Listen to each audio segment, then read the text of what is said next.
seconds delay, my fault. Okay. So it's live. We're live? Yes, sir. We are live. How's it going, everyone? It's Leo Biaz here at the LaVar Ball and Lauri Markkanen debate room. That's right, guys. I want you guys to add us on Snapchat. It's inside the description box. Add us on Snapchat and call in. I want to talk to you guys. I want to know why you guys don't like LaVar, aside from all the sensationalist media out there that puts him in bad light. And I want to know why you don't think Lauri Markkanen would be a good fit in SAC. And don't just say, oh, because he's a soft white boy. No. It doesn't work that way. If you think Zach Collins is a better fit, tell me why. I'm talking to you, Edward. I want to hear from you guys. Start calling in right now, okay?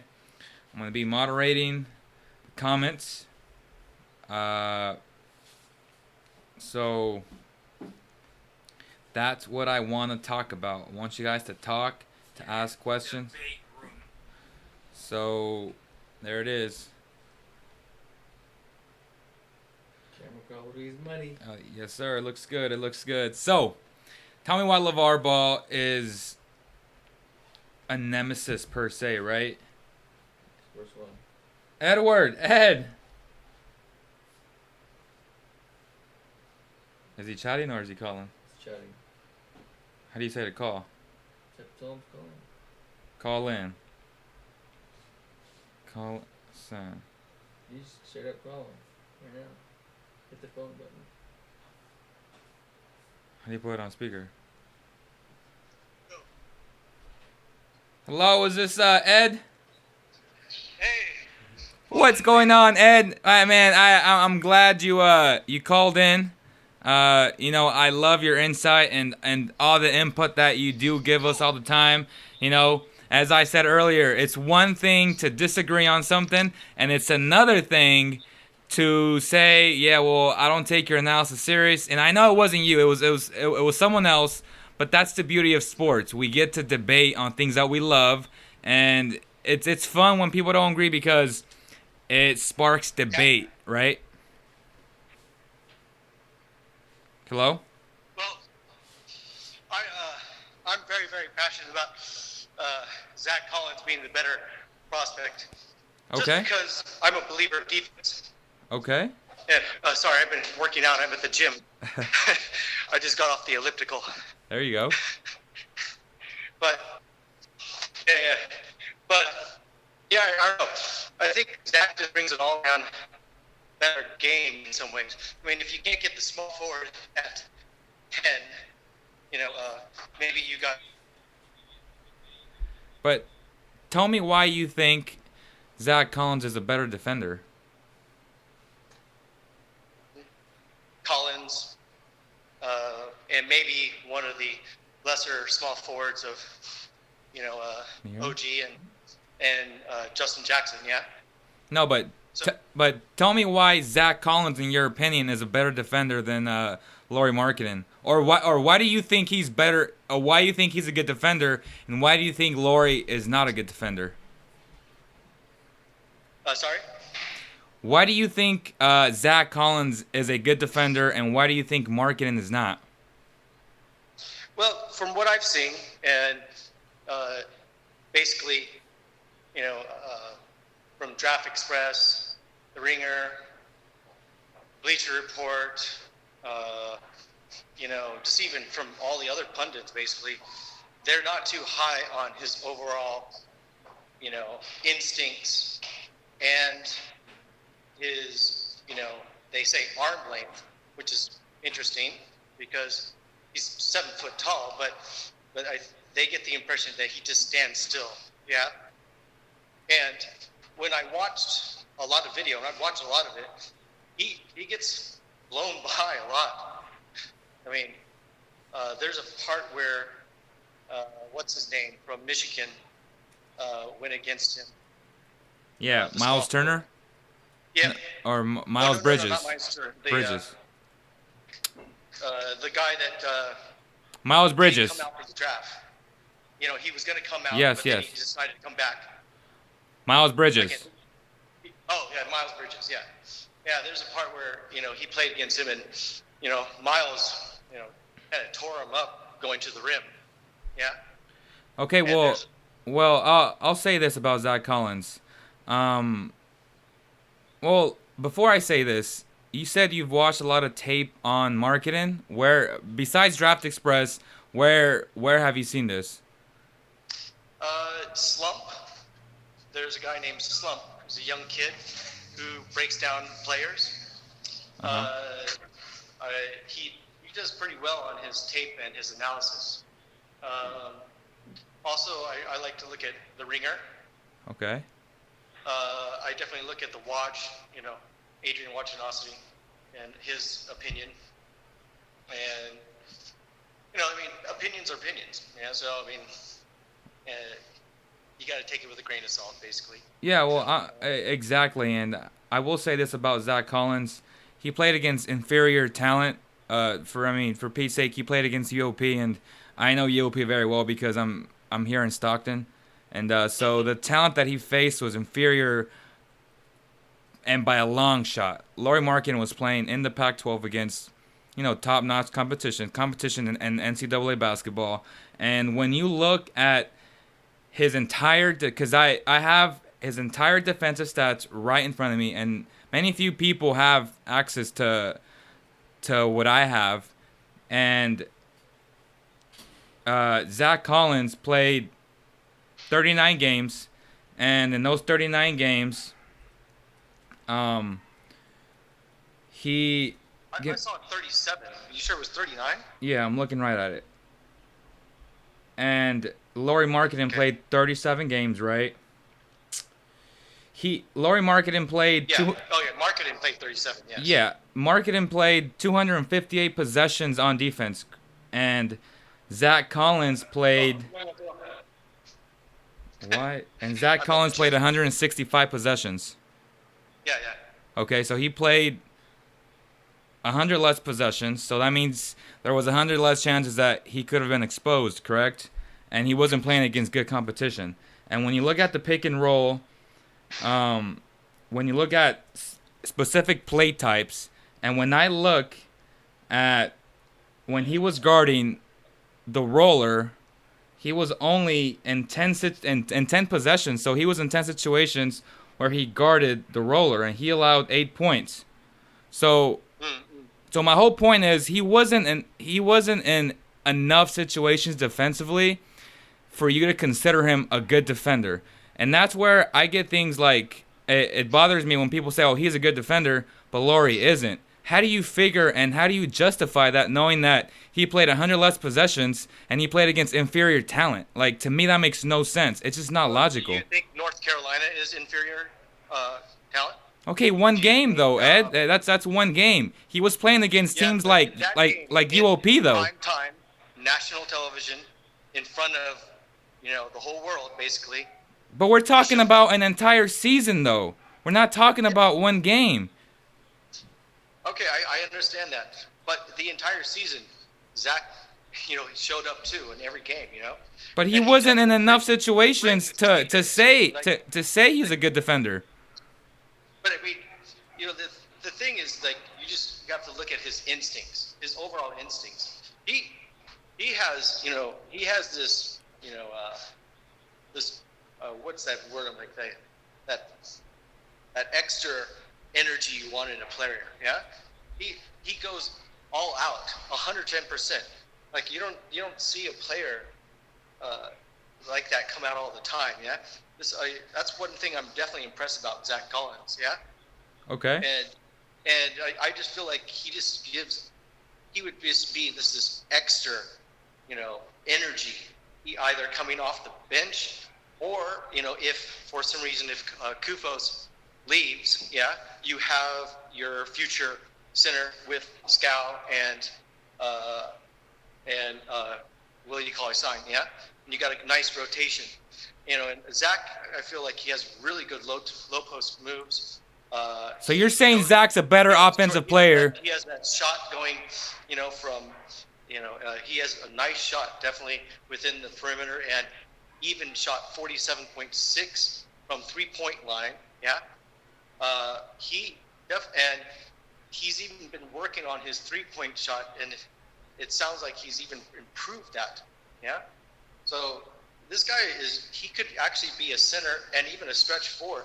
But one thing I just like is that he has shown up on defense. I mean, there is a history of him playing D, and I feel like the Kings really need to focus more on defense.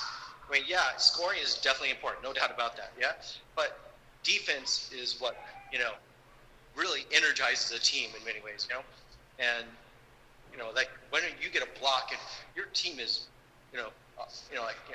hell yeah, you're really, that player really motivates the rest of the team. Yeah, and I don't know, I just think that would be a great addition.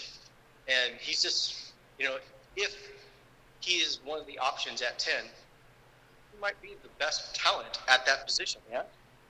But I'm looking at his 3-point shots, and he took 10 of them. Wait, that's not the number I got. If I'm looking at this right, it says that he shot 10.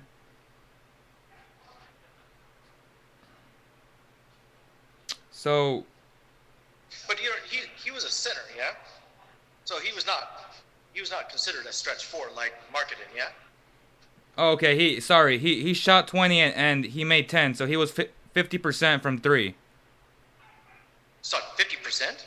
Well, okay, yeah, almost 50%, yeah. Yeah. Yeah. I mean, like, they're both good players. Don't get me wrong. I mean, like, I just prefer Zach because I like defense. Yeah. I think defense. I mean, look at the Spurs, the Warriors.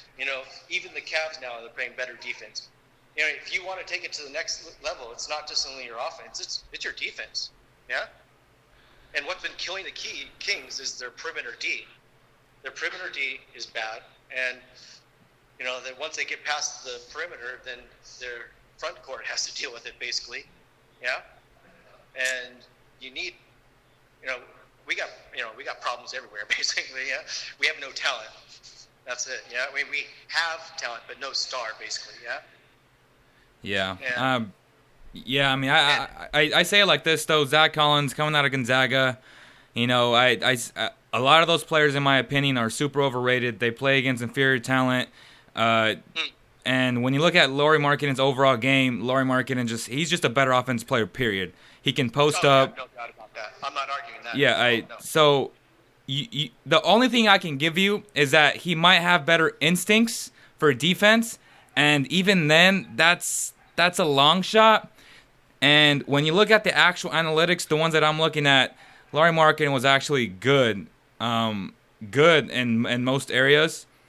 So, and to my point, when you contest shots like the way he does, and even though they make the shots, it doesn't mean he's a bad defender. It just means that the other guy just has better offense on that possession. And on many of those shots, those are well contested shots, though, Ed. Like, you can't deny that. No, he's 7 foot. He's gonna put a hand, yeah. But where the difference I see is where Zach actually leaps and he gets in your face, and he could. I mean, like, you watch when he's on the outside, he'll jump at the shooting guards and even the point guards and block it. Yeah. Where Markkanen is more flat-footed. Maybe that could be taught. Maybe he could learn to improve that skill. But he doesn't seem like a leaper. He doesn't seem like a jumper. Yeah. All right, my man. Well, people are on the text line, so it was good talking to you, man. Yeah, good. Like your show, man. And I'm just for the sake of argument, I love to debate. So perfect. We'll see who's right. Yeah. I mean, all I want is the Kings to be successful. Yeah. So, me too, man. Me too. As long as we start at 5 and we get the best player at 10, that's all I care about. Yeah. Perfect. I want a point guard, but if we don't get a point guard, as long as you get the 2 best players, okay, I'm fine with that too. Yeah. Perfect. Get some studs. All right, my man. Be good. Yep. You too. Bye. How do you hang up?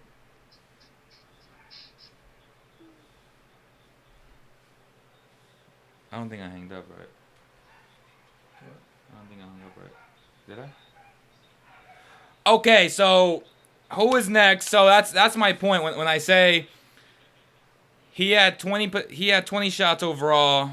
That's not saying much. It's a small sample size, so I can't sit here and say, you know what, Zach Collins is better offensively. He's not. And to his point, he might have better instincts, but again, he played against inferior talents, teams against UOP for Pete's sake. So for all we know, he might be a little bit better defensively, but not as much.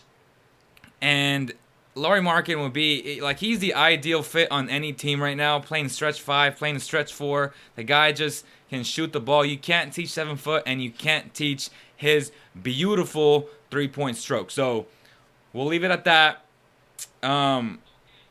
So let's take the next call, and let's talk about LaVar Ball and why you hate him and why you think or why you hate Lonzo because of that, which to me is ridiculous. It's uncalled for. You know, I don't think you should mix both persons because they're obviously different in every sense of the word. And as I've said before, LaVar Ball will have no influence on what Lonzo does on the floor. If Lonzo fails, it's because of Lonzo Ball, not because of LaVar Ball, his father, okay? So let me make that very clear. I'm going to say it again. If Lonzo Ball fails on the court, it will be his fault. He will own up to it. LaVar has also said that, and I know LaVar wants his son to play for the Lakers, but he's not opposed for his son to play for any team because the goal is to make it to the NBA, guys. So let's take the next call.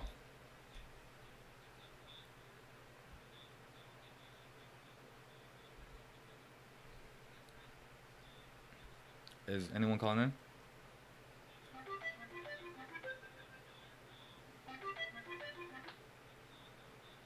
Who is this?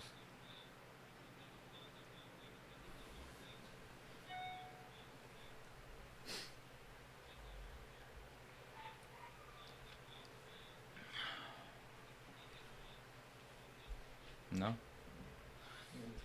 So again, start calling in. The phone lines are open, guys. I really want to talk to you guys. And Alex Small. Lots of people say Fox at 5, not Tatum, Justin Jackson. Maryland for 4 and Justin Jackson or Dennis Smith Jr. and Jonathan Isaac would be nice, either duel. Like I said, if you want to debate, bring your stats and bring your eyeball test and bring the whole thing. I do want to show off for if you're a girl, got these nice No Limit shirts, okay? CK right there. No limits, Sacramento. The city of Sacramento has no limits, guys. Shout out to all the women that will be wearing this. And also, the skyline of Sacramento. It's right here, man. Great, great shirts. Get them now. There's a whole bunch of different designs. Got another women's one. Need more cowbell, okay? Real nice. So yeah, let's go. Can you imagine De'Aaron Fox, Lauri Markkanen, Buddy Hield, Malachi Richardson, Anthony Tolliver? I mean, that's surrounding your franchise, which if you draft De'Aaron Fox, you want shooters around him. And again, you want shooters around this guy, period.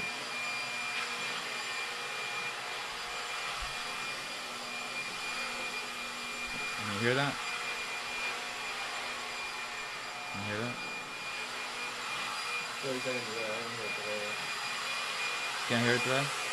30 seconds away. Okay.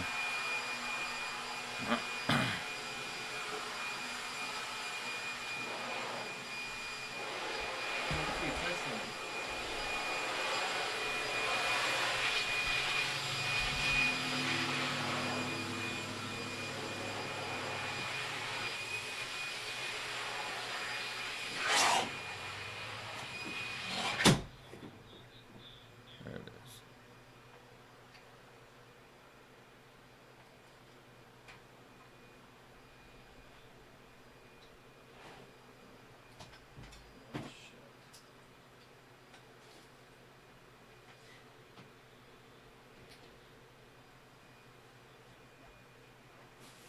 Someone is vacuuming. So, call in. Like, who's calling in right now, man?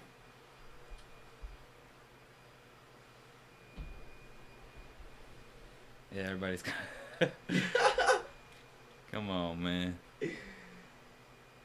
That's uncalled for. Samuel. How do you work this, bro? How do you go back? Like, there's people calling in. This way?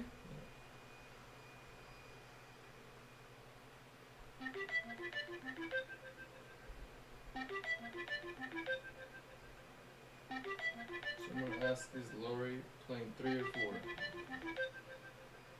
4? Lauri would play the 4 and the 5.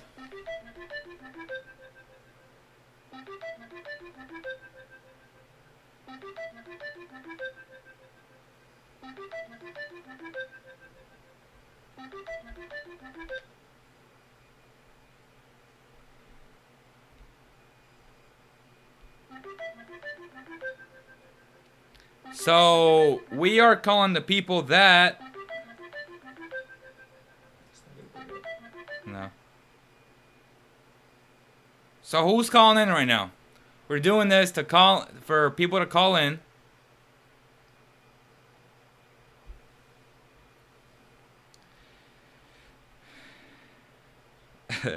Edward plays better defense on his elliptical than Markkanen on his best day.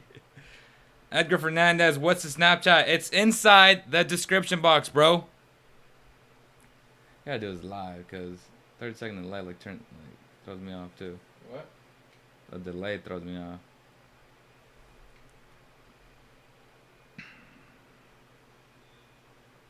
What's going on, everybody? What's going on? Call in right now.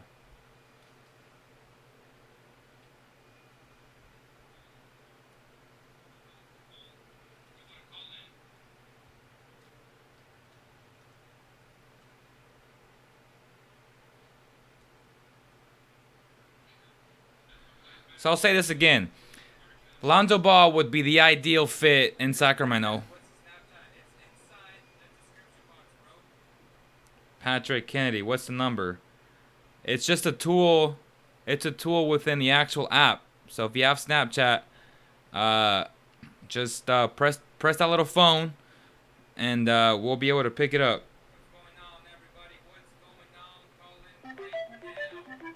Oh shit. Christina was calling.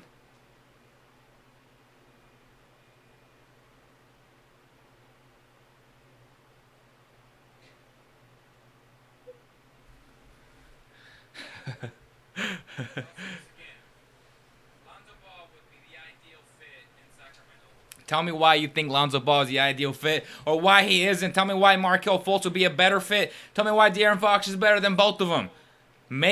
But if you're gonna come on and debate against me, please, please, please, bring your numbers, bring some facts, and don't just say because I think so. That's simply not good enough. Okay.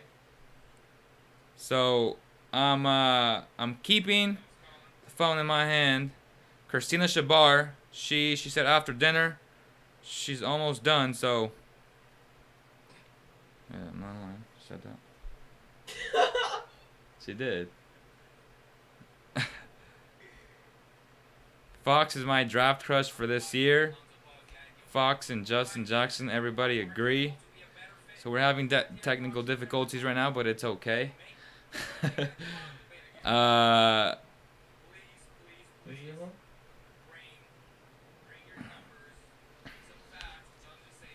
So I'm going to say this, okay? I'm going to read you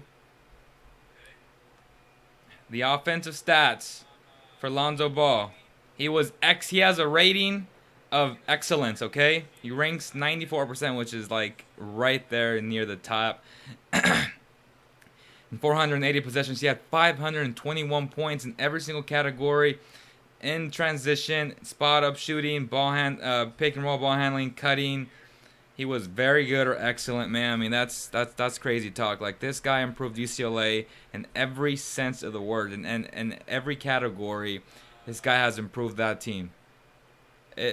Lonzo Ball is just, he might be the last player in his own breed. Like, he's a generational player to me. He's Showtime. He's Showtime. He makes everyone around him better.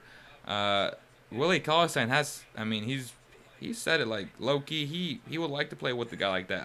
A lot of players would love to play with a guy like Lonzo Ball because he's unselfish, okay? He makes everybody better. He's athletic. He can potentially become a two-way player. All those things matter, man. I mean, the whole thing with his dad, that's his dad. His dad will be too busy taking care of LaMelo and LiAngelo. So for at least 2 years, you probably won't hear much about him. He's not going to be involved as far as being at practices or having any input. He didn't have any input at UCLA. He never showed up to a practice at UCLA. He won't have any input here if Lonzo in fact does come to the Kings. So don't even worry about that. You have to want the player for what the player does on the floor, and Lonzo Ball is a legitimate basketball player. He's going to make a lot of people better. I can say the same thing about Markelle Fultz. These guys are special. De'Aaron Fox has a chance to be special. But I don't really want to put him yet on that level of Alonzo Ball and Markelle Fultz, which is why those two are rated a little bit higher than De'Aaron. Not to say De'Aaron won't be better than them. I'm just saying, as of right now, those are my two best point guards, and De'Aaron Fox is 3. But I won't be mad if the Kings drop De'Aaron Fox at 5. I think De'Aaron has a lot of upside. I've said this before. I think De'Aaron will be a star or a bust. Nothing in between. So I'm hoping if they do draft him, and even if they don't draft him, I hope he becomes a star because the guy is a flat-out leader. He's very well spoken. He's very intelligent. I like a lot of things about De'Aaron Fox. Anybody calling in?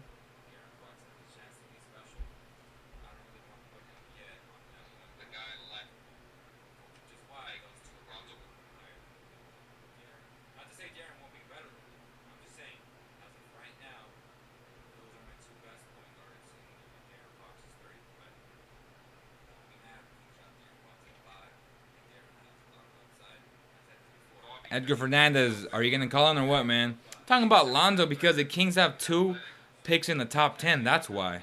The mere fact that they can package something up to move up to 2 maybe, if the Lakers do in fact want De'Aaron Fox, we just don't know. I mean, what if they pull a trade with Boston and Boston doesn't want that and they include a third team where Boston gets that star player? And that either the Bulls or the Pacers will get 5 and 10 and the Kings will get number 1. We don't know that. There's a lot of possibilities right now. No, I mean I don't have a crush on Lonzo. I'm just saying his game is great. Like,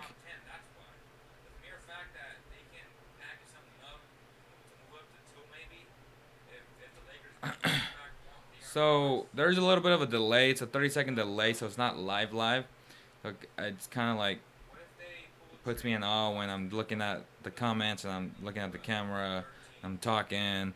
But I want you guys to call in right now, like literally right now. And yeah, Fox wants to play in sack. That's good. Like, that's great. But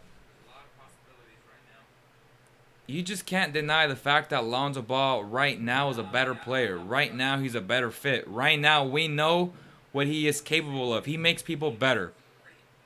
I'm not saying Fox is not capable of doing that. I've never said that. Like I said, I think he's going to be a star or a bust. I'm leaning towards a star because he's really smart and he just gets it.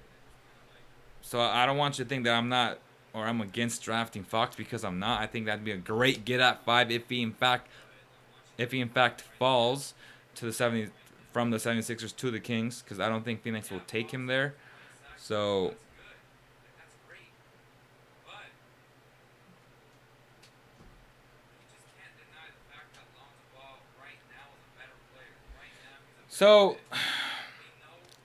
one LaVar tweet is bigger news than 99% of the news coming out of Sacramento. As such, the Sun being our team well hinders our young team as King Lonzo will play for the 20-win team.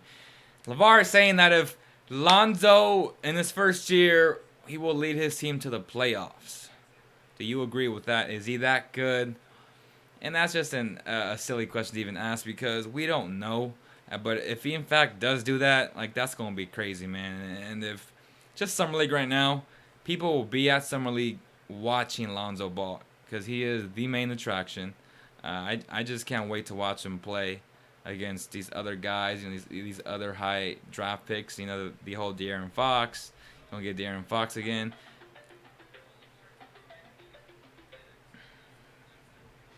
Hello, who is this? Hey, what's up? It's Samuel Cornelison from Stockton. What's up, my man? What's up, Samuel? Hey, what's up? Do you have any worries about Lonzo Ball's mid-range game, or I guess lack of the mid-range game? I would say, obviously, when he goes right, correct? Because he cocks it back with his left.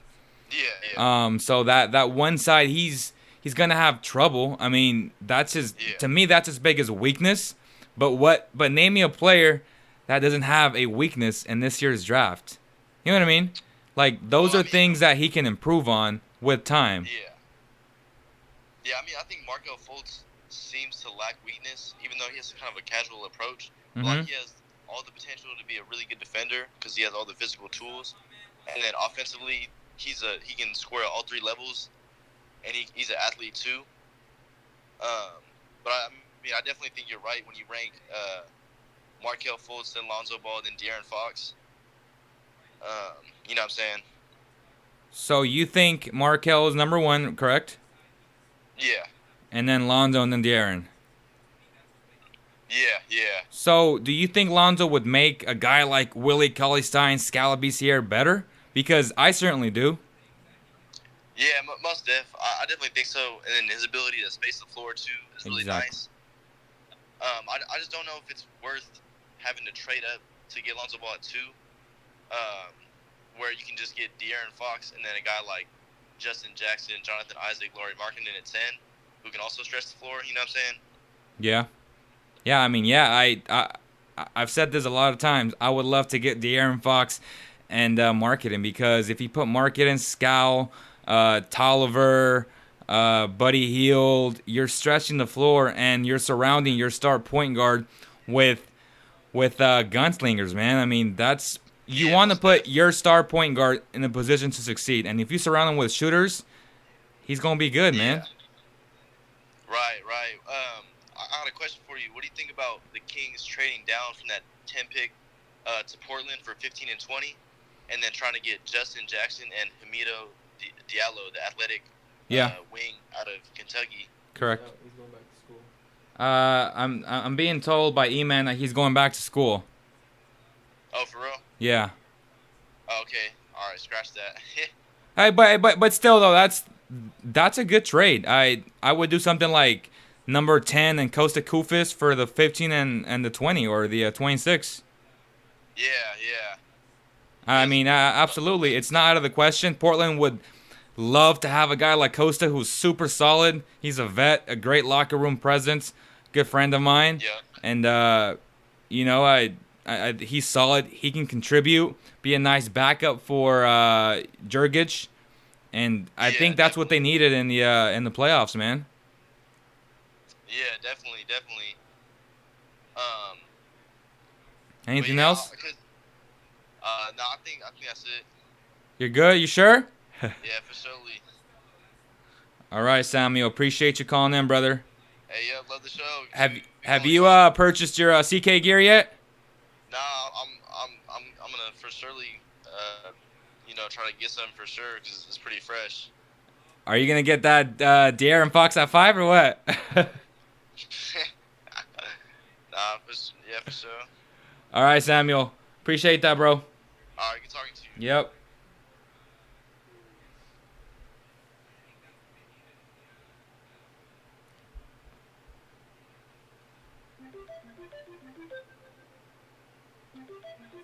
So we got another person on. So I want you guys to call in.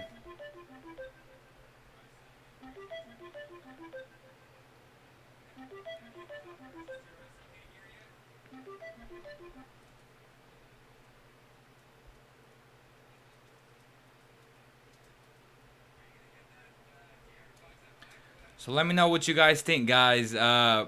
Call in. So we had 2 callers in today. I'm not going to put a restriction on time like most radio stations do. If you want to talk Kings basketball, that's what we're here for. Who's going back to school? The kid from Kentucky, right? The athletic big from Kentucky. He's going back to school.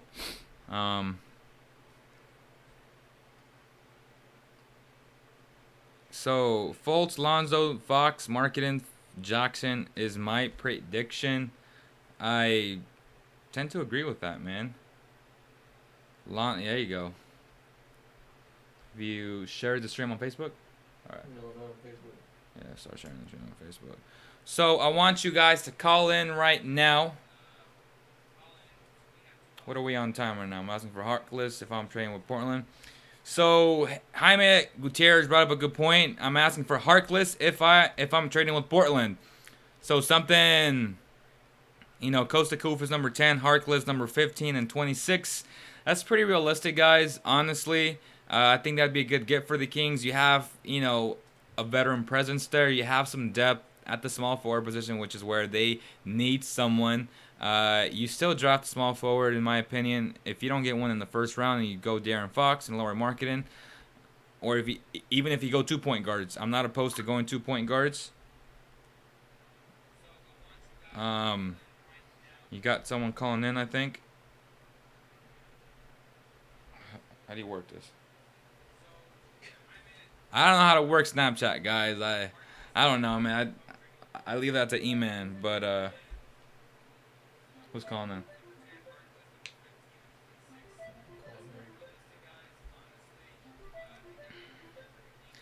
Well, yeah, I would want Tatum over Markkanen, but it's not realistic to get Tatum and Fox unless you have 4 and 5. So, it's one of those things. But yeah, I was saying that something like Harkless, 15-26 for Costa and 10, that makes a lot of sense for both teams. If you're Portland, man, you get a solid big and you get a good player at 10. That's ideal for them, And Harkless is still 23.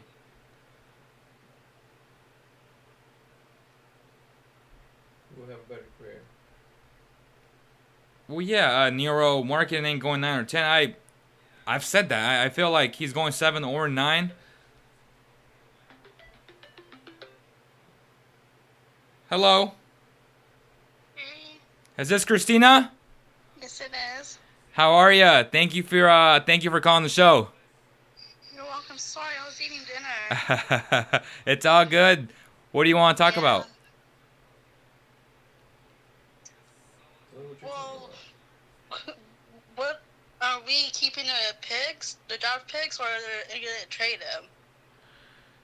There's a lot of optimism that they keep the picks, and if everything goes well, if they get De'Aaron Fox and possibly a Jonathan Isaac or a Lauri Markkanen at 10, which I don't think will happen. I think it's more likely for them to get a guy like Jonathan Isaac fall to number 10. Then that's a successful 5 and 10 get, and then in the second round you look at another point guard or even a second small forward like a Dylan Brooks from Oregon. You want depth in that position, or like I was talking about with these guys on the live chat, if Portland is interested in trading for number 10, you offer 10 and Kufis for 15-26 and their small forward. So I think that would make sense as well for both teams. I want to hear your thoughts about something like that. Yeah, because we don't need small forwards or other positions. The only position that we need the most is the point guards. That's what we need most. Okay, so you think the biggest need is point guard, correct? Yes, someone who can shoot very well, because that's what we need the most. So would you be opposed in drafting, say, a De'Aaron Fox or a Dennis Smith Jr. at 10? So 2 point guards? Yeah, I would love to take Fox. He's a good player.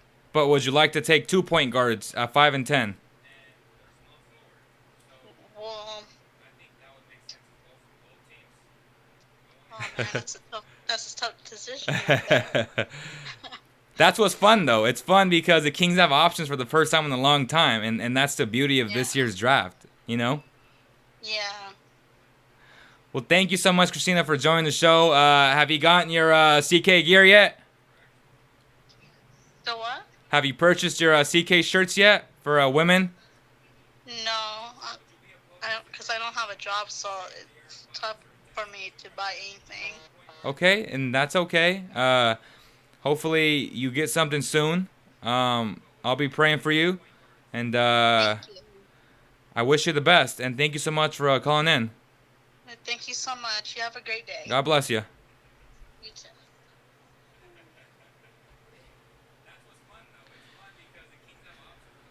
So there it is, guys. I would love, again, to have De'Aaron Fox, Lauri Markkanen, but it's not going to happen because I don't think Markkanen will be there. The alternative would be Jonathan Isaac at 10. I won't be mad as well. And I won't be mad if they go, if Dennis Smith Jr. or Frank Ntilikina fall to 10, which is a bigger possibility. Then you go 2 point guards. I wouldn't be opposed to that, man. I mean, first of all, you might not even get Darren Collison or Tyler Lawson back, so you're going to need a point guard anyway. Why not go with 2 young guns and split your odds in terms of maybe one will turn out to be a star? Your odds are better if you have 2 point guards. I'm just saying. Let me know what you guys think about that.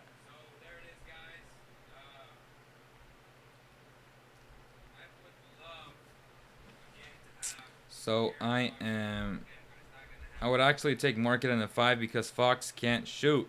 So YOLO 2 would take Markkanen at 5 because Fox can't shoot. Colin, if you let's discuss this, my man. And I'm a big Markkanen fan, but I don't know. That's tough. I wouldn't take him at 5. I'll take him at 7 or 9.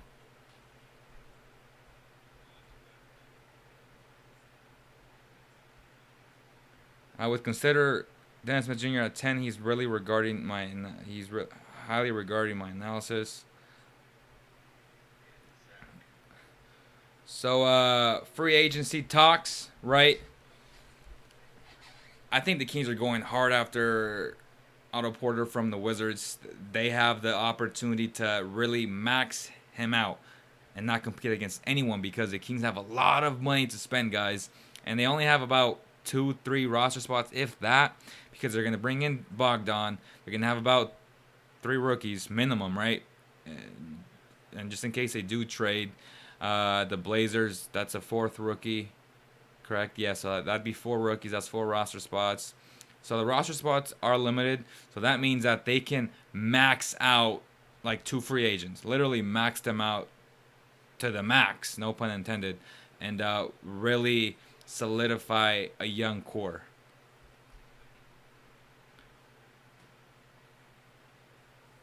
So 1 week before the draft, marketing going. Let me know what you guys think, man. Would you take 2 point guards at 5 and 10, E-Man? Okay, so E-Man says that he would take 2 point guards. He's not opposed to it. I know Bobby Jackson is, but that's okay. That's the beauty of sports. We get to debate this and debate with respect, of course. I don't want you guys calling each other names and all this nonsense on the chat. But we got another call. Hello. What's going on? Who is this? Edgar Fernandez. What's going on, Edgar Fernandez? Thank you so much for joining the show, brother. Yeah, no problem.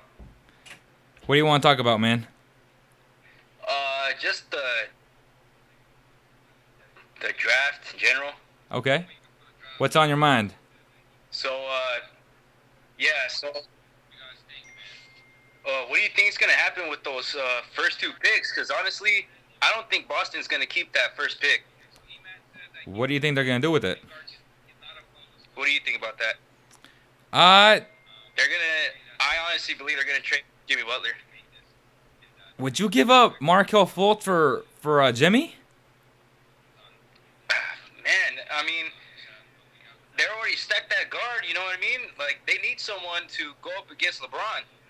And you think Jimmy is the best case scenario? Is him Paul George? Well, yeah, I mean, I would say Paul George fits a little bit better because they already have Avery Bradley there. Oh yeah, absolutely. But the thing is, Paul George already said he wants to go to LA. So. Well, yeah, great point. You know what I mean? He already has 1 year left on his contract. And that's my question to a lot of people.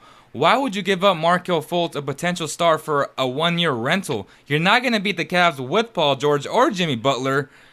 So why would you know what I mean? Like, why risk a star for a 1 year rental, not having any guarantees that Paul George re-signs with the Celtics? To me, it's ludicrous, man. Yeah, man, it's a risk, but that's something that I've been thinking about, especially with that first pick and also that second pick. So who would you go at 5 and 10? 5 and 10. Fox at 5 if he Okay. lands there, or Tatum if he's there. Okay, and at 10? And 10, I think I have tweeted you before. Probably trade back with that 10 and pick up some assets. Veterans or that's- more rookies? Probably more rookies, unless Markkanen is there, because I'm with you on that. He's a good 3-point shooter, so you can't have enough 3-point shooters. So definitely pick him up if he's there. Yeah, and as I've said, I would love, if they do draft Fox and Fox happens to fall to 5, can you imagine a lineup of Fox, Buddy Hield, a Bogdan or a Malachi, and a Lauri Markkanen and a Willie Cauley-Stein, or even a Scala Sierra? I mean, that's a lot of shooting there. Man, absolutely. That's those are going to be those young studs that we're going to have for the next 4, 5, 6 years, maybe even more longer than that, hopefully. Exactly, man. So again, thank you so much for calling in, man. Have you purchased your CK gear yet? No, not yet, but I will soon. All right, brother. Appreciate the love, man, and thank you so much for calling the show. For sure. That was Edgar Fernandez, ladies and gentlemen. Appreciate my man calling in. So we got Chris.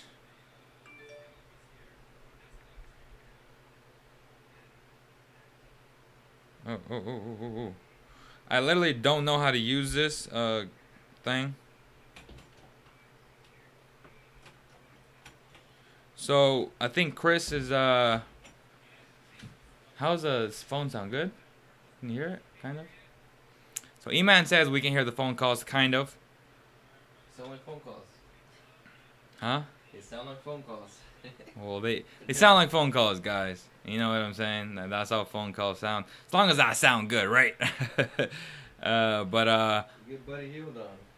Hey, let's get Buddy Hield on, man. Buddy Hield, call in, brother. You like to talk a lot on the chat, so I would like to talk to you, my man. I'm just saying, right? YOLO 2. I want you to call in right now, too, bro. Go over the script again.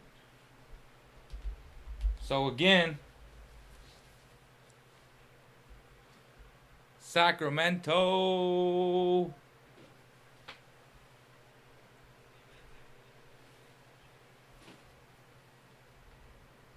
Need more cowbell for women. We got no limits in Sacramento, baby. Yeah. So, let's go. Julian, Forrest. Can you imagine Willie Cauley-Stein with Markkanen? I mean, if you think he's such a defensive liability, you got a goalkeeper defending him, having his back at all times, and Willie knowing that on offense, Markkanen got choked back because he will score in the post, in the outside, behind the arc, the whole thing, in the mid-range. He got the whole game offensively. So let's not talk about the Kings not having a defensive presence. I mean, Willie Cauley-Stein and Markkanen would be super nice. Again, I would start Scout and Willie. You have depth. And I hate it when people say, well, we got bigs. Like, no, you don't. You need depth in this league. You need talent. You need as much talent as possible. So stop saying we're stacked, because the Kings are not stacked. The Kings are not a playoff team. They need as much talent as possible, period.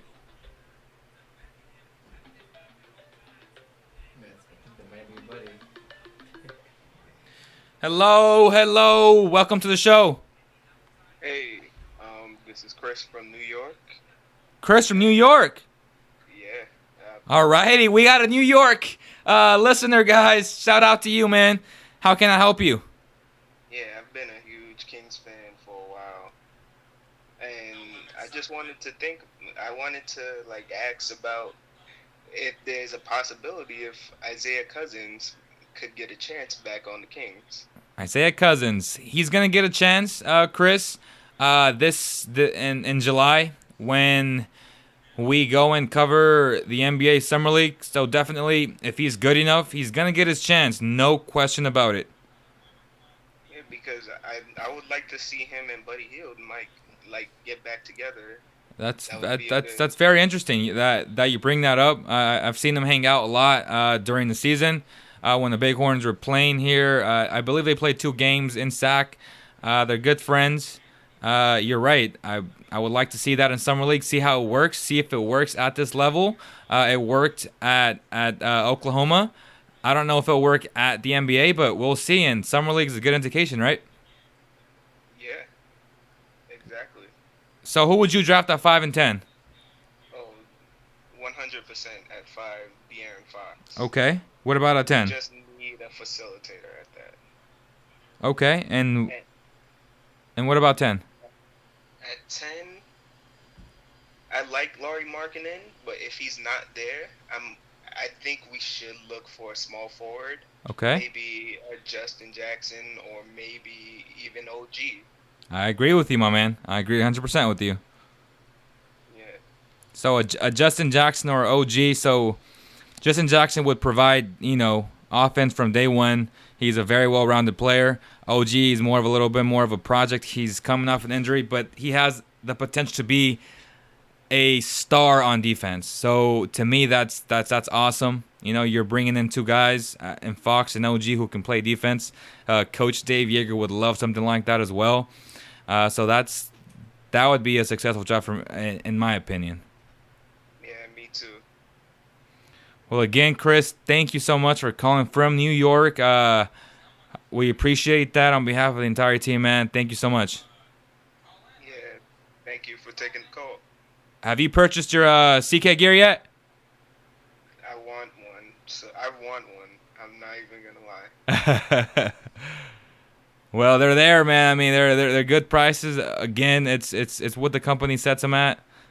We don't make any money on them at all. Actually, we just want the brand to grow, and we want you guys to wear it proudly because remember, we're a representation. We're a representation of Sacramento, and we're Sacramento proud, just like you are, even though you're living in New York. Yeah. All right, brother. Appreciate it. All right, you too. Buddy Hield, I want you to join, brother. Come on, man. Come on. I'm doing that Kevin Hart stuff right now, bro. Have you guys watched that Kevin Hart underwear, like a little skit that he did? Was it Hanes? Was it for Hanes? So. Oh, he's like his own brand. Oh, so Kevin Hart has his own brand, and you know how the guys are like fixing their underwear, and you're like, oh man, I gotta do this, I gotta do that. But yeah, man. But he said if he can cuss. Yeah, go ahead. Buddy Hield, go ahead, brother. Go ahead, Gary V. Jr. Is he calling her? Yeah. Not yet. Go ahead, Buddy Hield.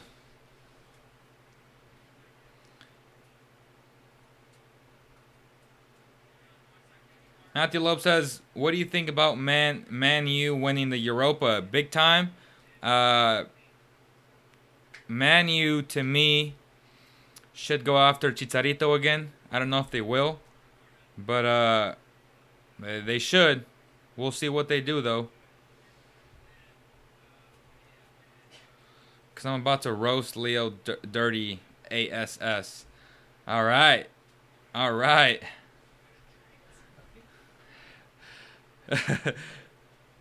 Call him, buddy. We're excited to take your call, man.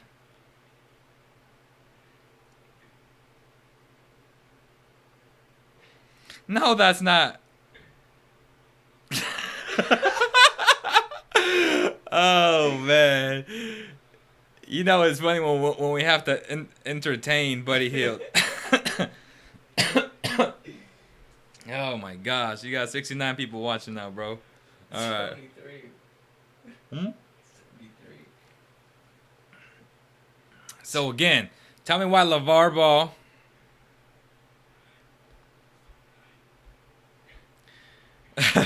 So the great one forever said, when YouTube becomes your full-time job and you get a tie. Hey, got that Google Play tie on, brother. You know what I'm saying? That's how we do it at CK, homie.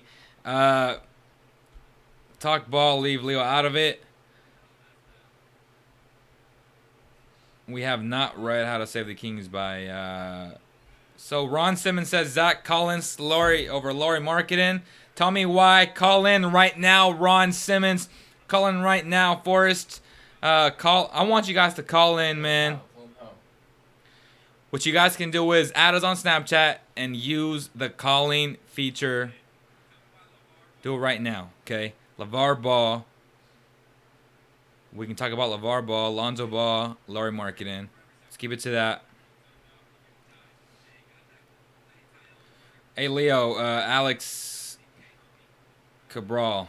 Hey, Leo, how was Mini still a lottery team with all their talent? Experience, brother. I think last year they really lacked how to close out games. I'm very good friends with a huge Minnesota fan.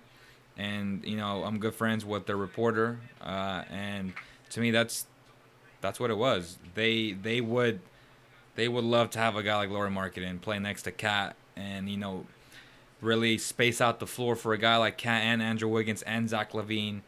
Can you imagine Ricky Rubio just throwing dimes and dimes to these dudes? I mean, that'd be nice to watch. So I'm still waiting for Buddy Hield. I don't have Snapchat, though. Look at that. He's already making excuses, man. He says he don't got Snapchat. Stop it already, Buddy Hield. Stop it. I'm talking to the fake Buddy Hield, too, not the real, because the real one's OG. How do you answer it?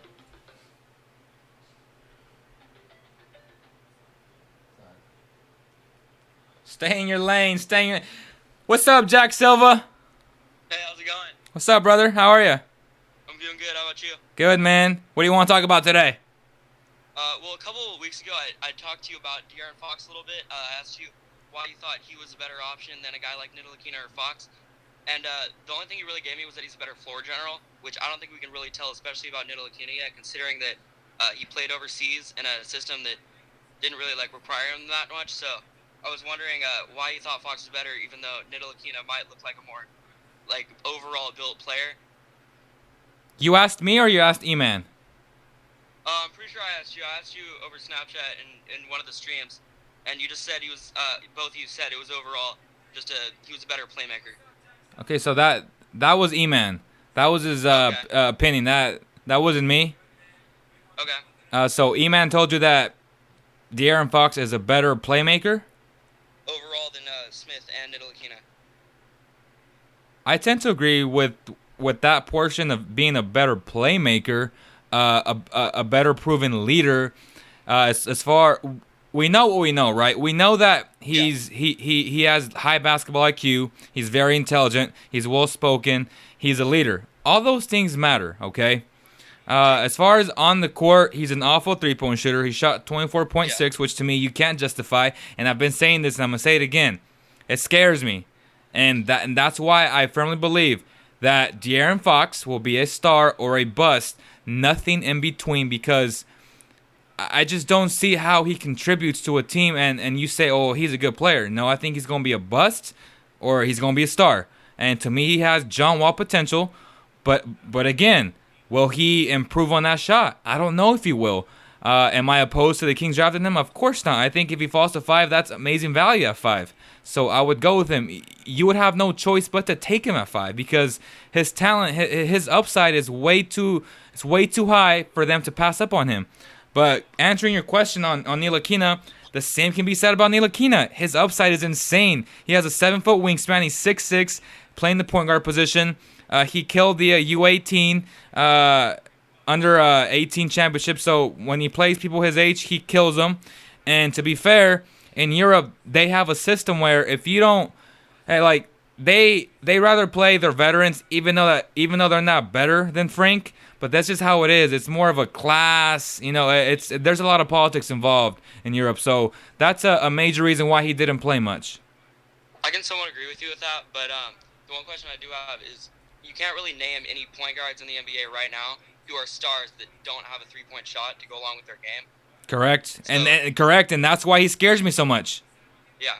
So unless he can develop that three-pointer, I don't really see him ever being a star. I think he could be a good playmaker, like maybe some kind of like what Rondo did for us a couple years back. But yeah. I don't really ever see him being more than that. Hey, fair point, my man. I think this has been the best call yet. Very, very good assessment on your end. Again, I haven't scouted his game as much as I have others, but I will soon, and I'll be doing the breakdown on him soon. And like I spent hours just looking how many times they go right, how many times they go left, like really deeply looking into all this stuff. So when fans say, well, I think, fans have access to YouTube clips, right? I have access to everything. Yeah. So I look at all those things. I look at his overall defense. I think he's solid. I don't think he's as good as everyone makes him out to be. I agree. Honestly, I think he has a lot of work to do on defense. He has to gain a little bit of weight. I think he's really skinny right now. So again, as I said earlier, name me a player who doesn't have weaknesses in their game coming out. They all have weaknesses. They all have to work on something.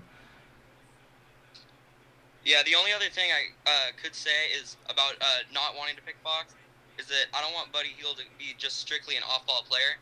And if we were to try to work with him on being kind of an ISO guy, I think he would really struggle with Fox next to him, considering that Fox can't really do much from the outside, especially off-ball.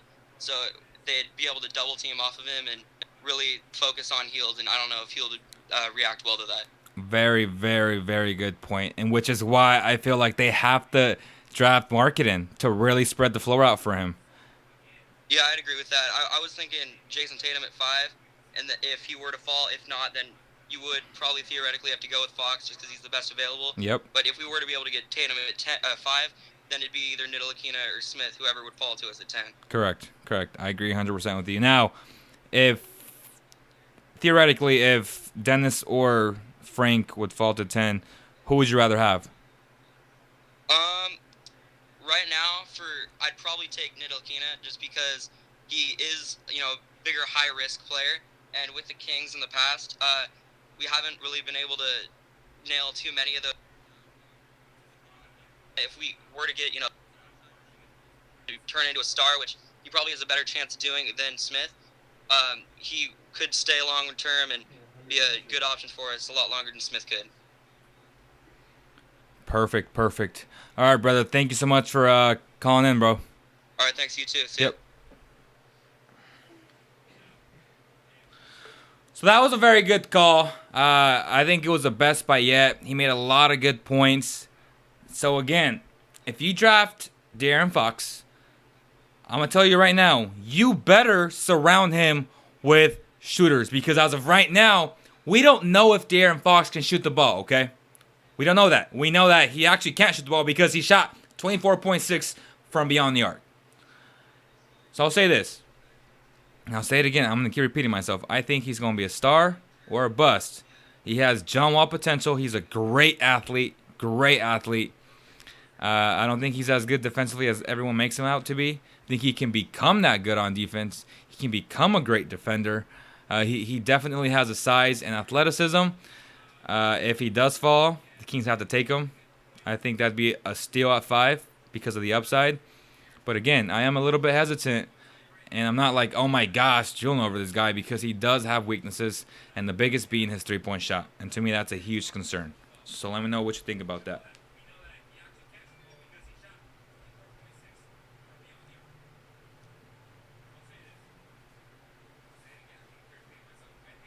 So Forrest Wayne said, I'll gladly take Collins 10th, and my gut tells me he's probably BPA. We just don't need him. Maybe on the board. I'll take Collins at 10 too.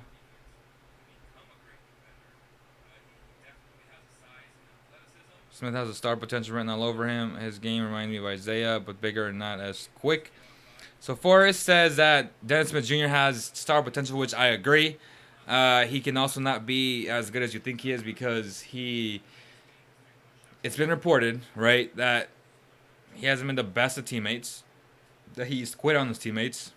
So those things are a little bit concerning, especially if you had character issues in the past, a.k.a. DeMarcus Cousins. Even, let's talk about Josh Jackson.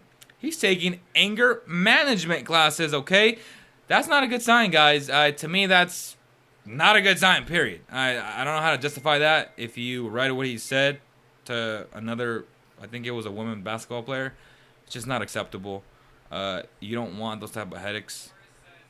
He's super talented. He can potentially be the best player in the draft, but you already have issues, man. Last guy that we drafted, DeMarcus Cousins, he continued to have issues on the court with refs. Like, he was a hothead on the court in college at Kentucky. He was still a hothead on the court with the Kings and with the Pelicans and with whoever else he's going to sign with. He's going to be a hothead his whole career because that's just who he is. So I don't know what to really assess or think about Josh Jackson. He's super talented, just like DeMarcus, but we'll see what happens, okay? Oh, man. So, gotta put that chapstick on because my lips are a little bit chapped. What did he say?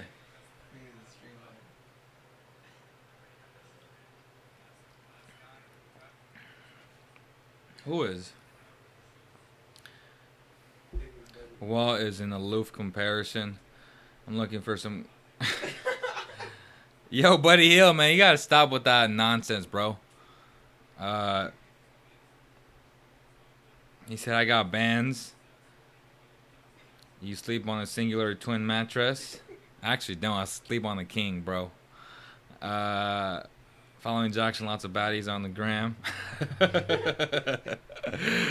Oh, y'all funny, man. How many people we got watching? Okay. So we'll see. Who's going to call next? There's a caller. We got a caller, guys. Hello, who is this? Julian. What's going on, Julian, man? What do you want to talk about today? The starting five of Sacramento Kings for, the rookies. Okay. What do you have in mind? So, Sacramento needs a point guard, a small forward. Uh-huh. Okay, I agree. Because we already have a shooting guard, Buddy Hield. We already have a power forward, Scal, or Willie Cauley-Stein. And we also have a center that could be Papagiannis.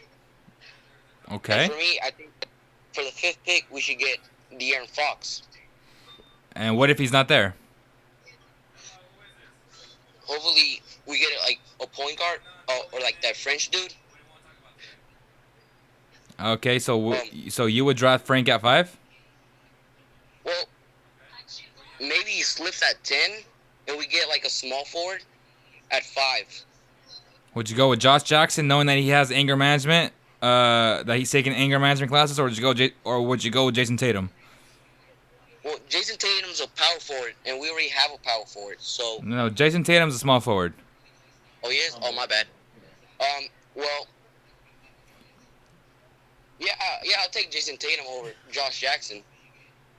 All right, so you take Jason Tatum, and you would take Frank at 10, correct? Yeah. All right, so you would like a lineup of Frank Ntilikina, Buddy Hield, Jason Tatum, Scal, and Willie. Yeah, and that's the summer league right there. Yes, it actually is. And, hopefully they win it, actually. It's interesting you say that because they probably will win it because they have a lot of NBA experience on there. I know they're already experienced and stuff that can work. All right, my man. Have you purchased your CK gear yet? My what? Your CowbellKingdom gear yet? Your shirts? No, not yet. Which shirt do you like the most? I don't know. I'm gonna check it out. All right, brother. The link is right inside the description box. Thank you so much for your support, and thank you for calling in. All right. All right, brother. Thanks. So that was a good call. I want you guys to call in. We're doing this for you guys. We're providing this content. If you guys missed it earlier, Ed was the first caller. We talked about why he thought Zach Collins was a good defender and why Markkanen is a bad defender. And, you know, I used analytics, and I told him why that was inaccurate. And I'll say it again. Zach Collins might have better instincts on defense, but let's not act like he's a way better defender, because he's not a way better defender. He played against inferior talent. Anytime he played against EOP, to me, that's just like not acceptable at all. So when you play in the Pac-12 against a lot better talent and you're in 100 possessions more on defense. So he played, Lauri Markkanen played 100 more possessions on defense. So yeah, he got exposed a little bit more. Obviously, you play 100 possessions less, you're not going to get exposed as much. And when you play against inferior talent, and another thing that I didn't mention, he played with a huge lumberjack right next to him, okay? So he didn't have to guard the actual biggest man there. Lauri did. Take that into account, Ed. Take that into account. Lauri has the mobility and the capabilities of becoming a good defender, period. He's athletic enough to be a good defender either as a stretch 4 or as a stretch 5. And on this current Kings roster, with a nice rotation of Willie Cauley-Stein, Scalapi Sierre, Papa Giannis, and Lauri Markkanen, that would be a nice 4 big man rotation. It'd be lovely, because all these guys have different skill sets, and they all, but all these skill sets, they all mesh together. It's lovely. And if you draft De'Aaron Fox at 5, now you're surrounding your best player, in theory, your face of the franchise, in theory, with shooters, because De'Aaron can't shoot. And I hope he learns to shoot. I hope he becomes a better shooter like Kawhi Leonard did coming out of San Diego State. But you have to put your best player, or theoretically your best player, in a position to succeed. Here comes another call. Hello. Welcome to the show. Hello. Hung up. I hung up. Sachin hung up. You got the call. I'm just kidding. You have to call, though, seriously. A hipster lumber... Jaime said a hipster lumberjack. So E-Man got his own opinions. He said Lauri Markkanen about to be the greatest player to ever live. Okay? He jokes. Alright, so... I want to hear what you guys... So, Leo knows about more. Like I said, man, I know about the players who I've done breakdowns on. And the ones that I haven't, I don't know as much. But, you know, I'm going to. It's you know, we're busy, we're vlogging. Let me know if you guys enjoy these vlogs. Like, do you guys like that we document what we do? Do you want more vlogs? Do you want more of these live casts? Let us know. We're vlogging right now as we speak. But shout out to E-Man for editing the vlogs. Today we were at the Renaissance Tower. And by the way, there's a good chance that we might be doing live shows from the Renaissance Tower. Floor 28. That's going to be exciting, guys. Can't wait for that. If it indeed does happen. We're working on some details right now. But hey, with the view of entire Sacramento, with the Golden One Center right next door, dream location, guys. I can't wait. Absolutely. So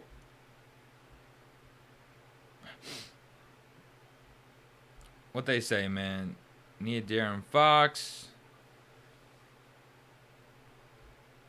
He says so y'all fighting. Stop fighting on that text line, man.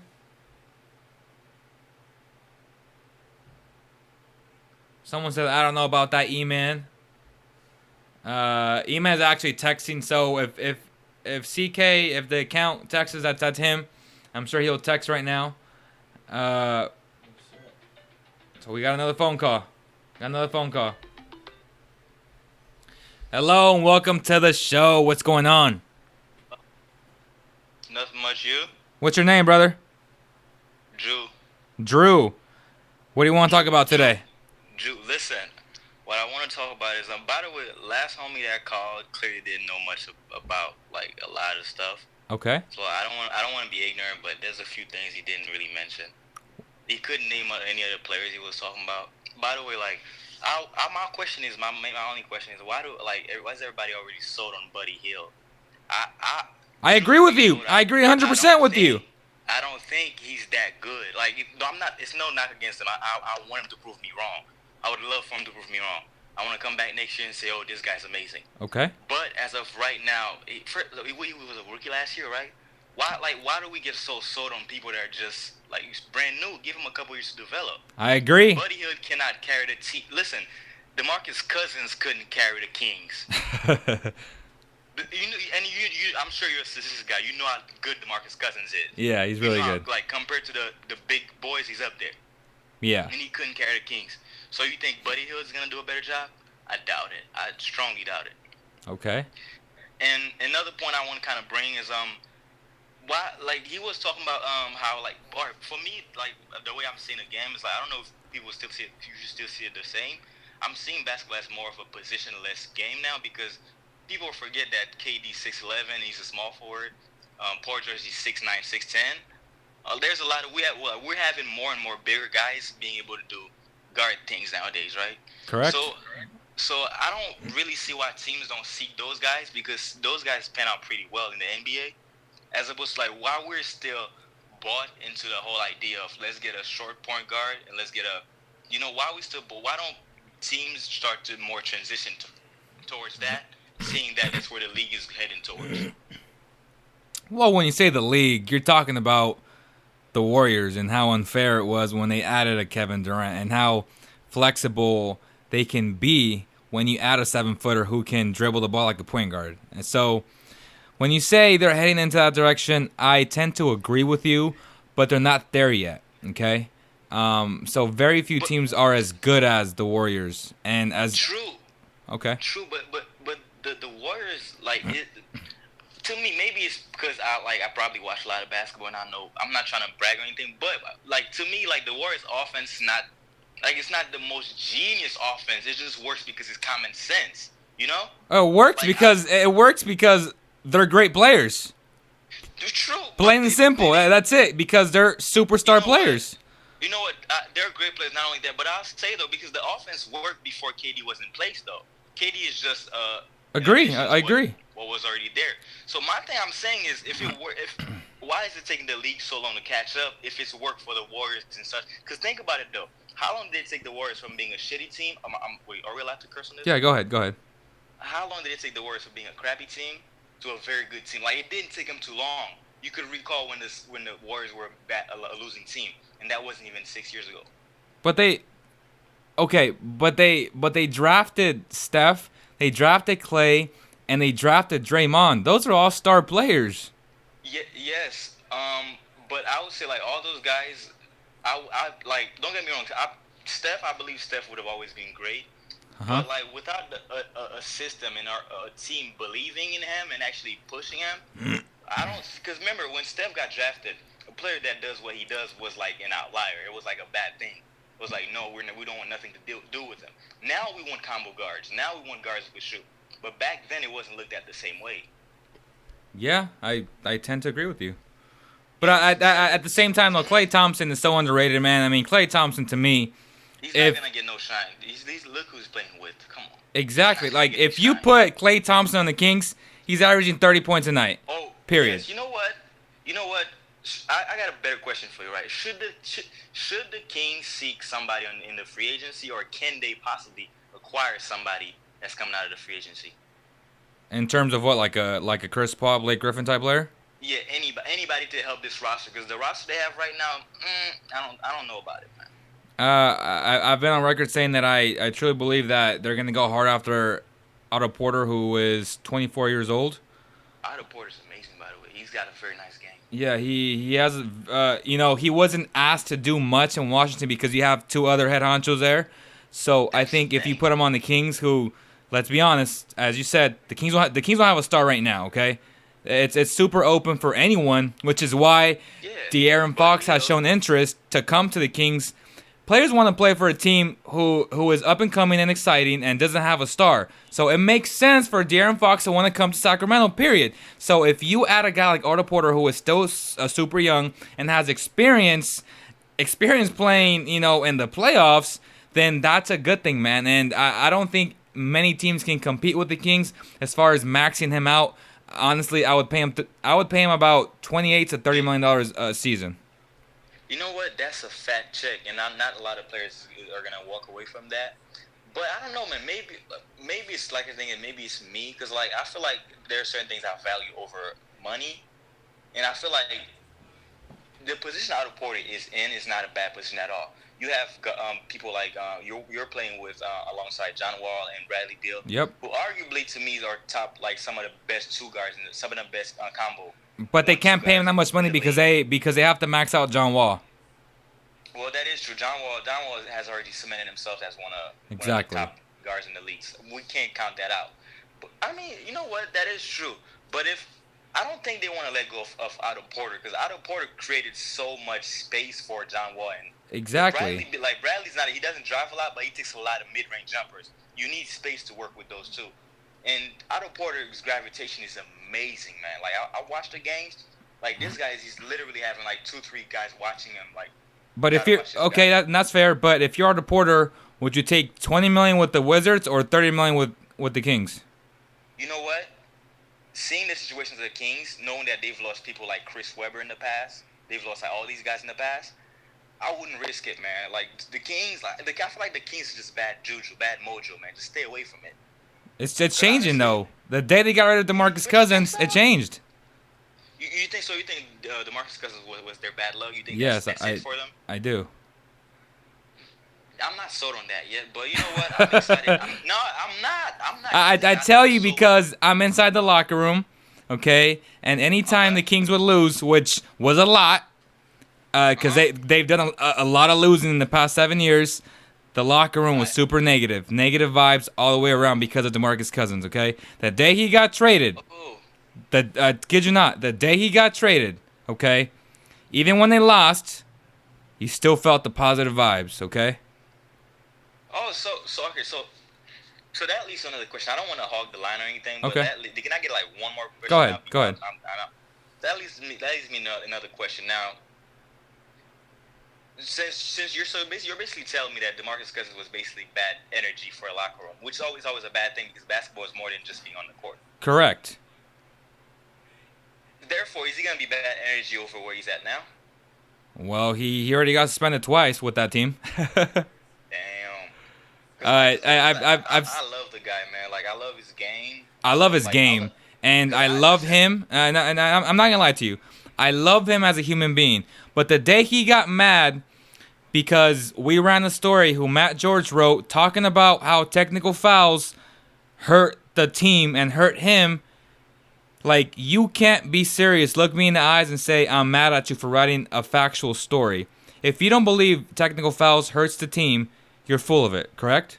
Yeah, you done lost something, yeah. Exactly. So you can't, like, he talks about being real, being loyal, and always keeping it at 100. He wasn't keeping it at 100. So if you don't kiss his ass, he's going to come after you. And to me, that's not being real. That's being pretty fake. Yeah, that is true. That is true. So, and that's the type of impression that I was left with.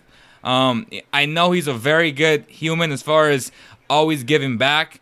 To me, that's amazing.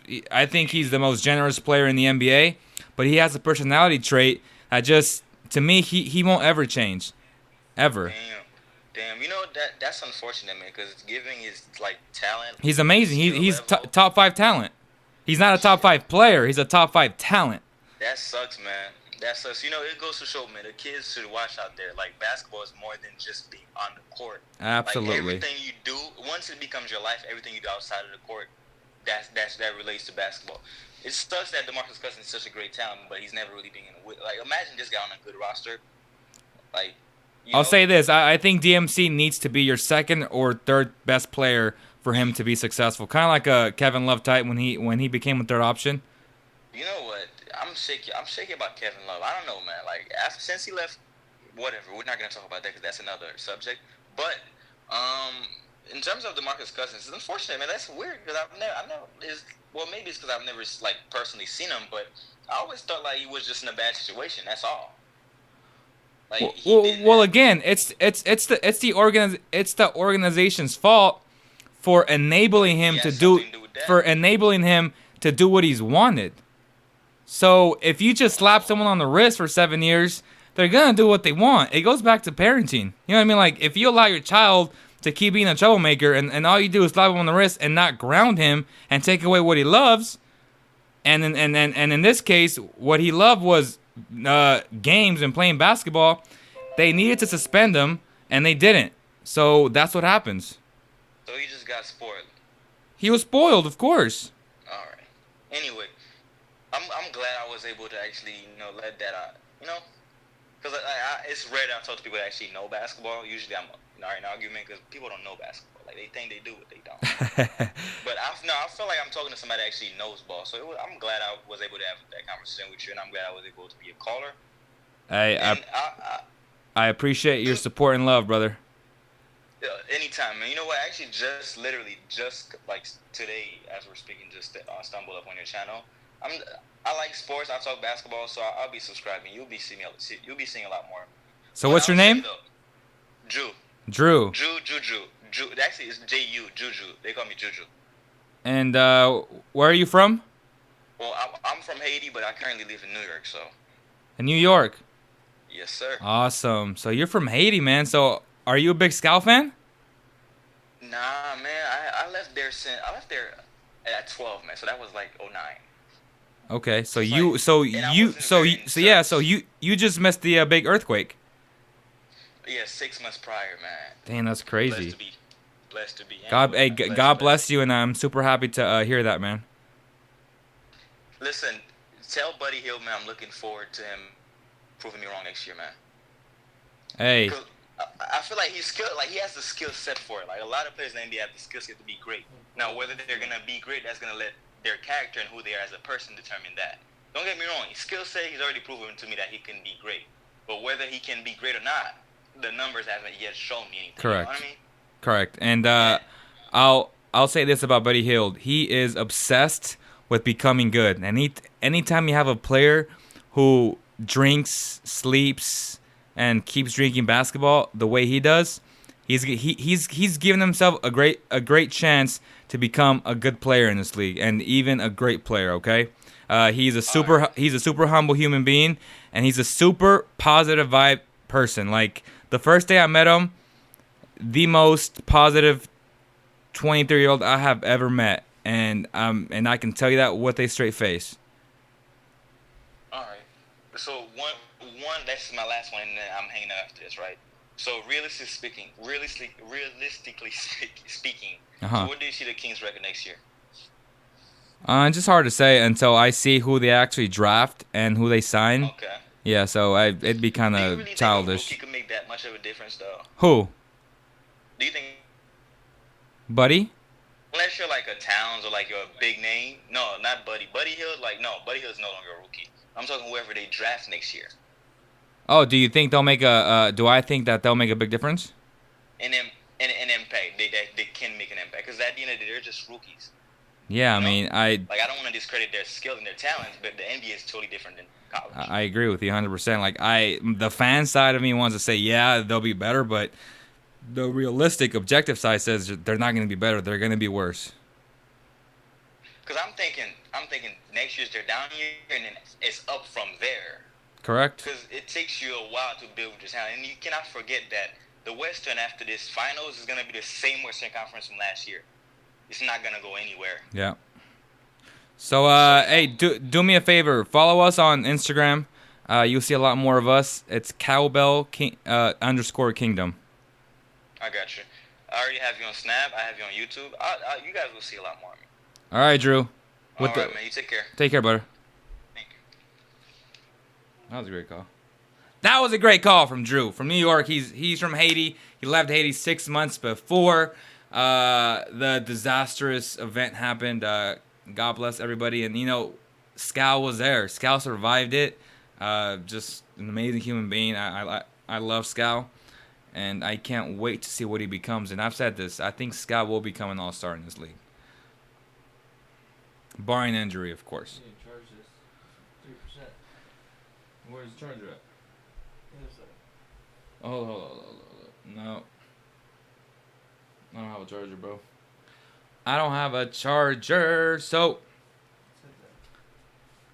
that's pretty much it, guys. We might have to end this show right now. The phone is dying. But I appreciate all the people that watched. Tomorrow we will go live with Matt George at the radio station in Stockton, KXVS 92.1. I appreciate you guys' support. If you guys haven't purchased your CK shirts yet, we have about 10 different designs. We even have a De'Aaron Fox, shirt that we just made. So if you're confident that they're going to drop them a 5, buy it. It says Fox at 5. Again, subscribe to our channel. Tell your friends about us. More breakdowns are coming. Remember, I objectively look at things, even though the fan side of me wants to say the Kings are going to be good. I don't think they'll be good next year. Unless they drastically sign a star player, things can change. But again, I wish the best for them. I really do. And at the end of the day, everybody on this comment line, we all want the Kings to succeed. That's what we all want. But yeah, a shout out to our sponsors, Valley Tire Center. If you're looking for great tires, they're giving out free tire balancing. All you got to do is download their mobile app. It's free. Turn on your notifications, and you will get free tire balancing. Also, shout out to Wemser. It's a great, it's a great app if you want to go to events. It pretty much tells you anything that's happening in any city in the States. So shout out to them. Great local app here in Sacramento. We'll be using that app to really set up events locally, events so we can engage with you guys and really play basketball, the whole thing. We have a bunch of planned stuff, playing the 2K tournament. Everything's in the works for us. And again, also shout out to hoopcast.com. If you're looking for Buddy Hield, Scalaby Sierra, Willie Cauley-Stein, any Kings player of any generation, they have over 1,000 different cards, guys. Check them out. They have their eBay store, autographed, authentic memorabilia. So check them out. And yeah, if you guys know of any other sponsors that want to come on the CK platform, let them know about us. Thank you guys so much for watching. God bless everyone, and I'll see you guys next time.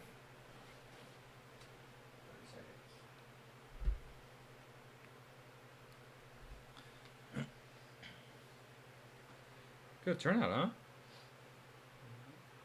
We had 100 people watching?